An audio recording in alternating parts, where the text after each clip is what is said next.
جج ہمایوں دلاور کو لندن میں ہراساں کرنے پر پی ٹی آئی کارکنان کے خلاف دہشت گردی کا مقدمہ درج۔ برطانیہ میں جج ہمایوں دلاور کو ہراساں کرنے پر اسلام آباد کے تھانے میں پاکستان تحریک انصاف کے رہنما سمیت دیگر ملزمان کے خلاف مقدمہ درج کر لیا گیا ہے۔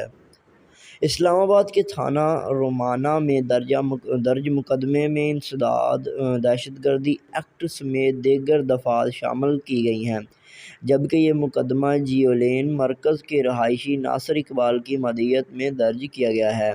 ایف آئی آر کے مطابق مدعی نے موقف اختیار کیا کہ شایان علی کی 6 اگست کو سوشل میڈیا پر مختلف ویڈیوز وائرل ہوئیں جن میں وہ جج کی زندگی کو جہنم بنانے کی دھمکیاں دے رہا ہے، جبکہ 5 ویڈیوز میں شایان علی نے جج کو بھی دھمکیاں بھی دیں اور ہمایوں دلاور کے ٹریننگ کے مقام کے باہر بھی لوگوں کا مجمع بھی اکٹھا کیا۔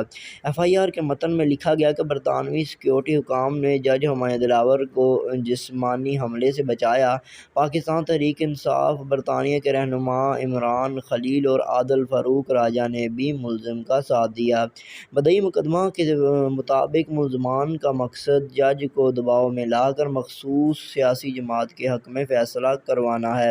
ملزمان دہشت گردی کی کارروائیوں کے ذریعے سیاسی مفادات حاصل کرنے کی کوشش کر رہا ہے۔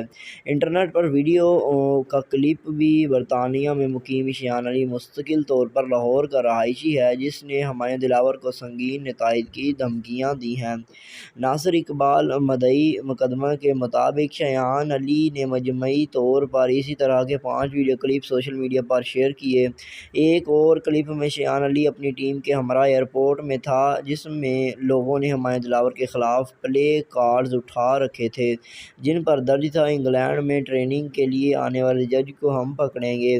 مدعی مقدمے نے موقف اختیار کیا کہ سرکاری طور پر برطانیہ ٹریننگ کے لیے گئے جج جہاں ٹریننگ لے رہے تھے ان کے شیشے کے پیچھے سے بھی ویڈیو بنائی گئی۔ پاکستانی جج کے ساتھ دیگر ممالک کے جج اور خواتین کی بھی ویڈیوز بنائی گئیں، جبکہ پی ٹی آئی برطانیہ کے رہنما عمران خلیل نے دعویٰ کیا کہ اس نے جج کو دہشت زدہ کرنے کی خاطر ہالینڈ اور مرینا ہوٹل میں بکنگ کروائی تھی۔ مدعی مقدمے کے مطابق شایان علی کی دہشت گردانہ سرگرمیوں کو عادل فاروق راجہ نے نہ صرف آن جوائن کیا بلکہ سارہ میرا اور دیگر کی دھمکیوں میں اضافہ کرنے کی ویڈیوز آگے بھیجیں۔ ملزمان کی گرفتاری کے لیے انٹرپول سے رجوع کیا جائے، سینئر آفیسر پولیس کا کہنا ہے۔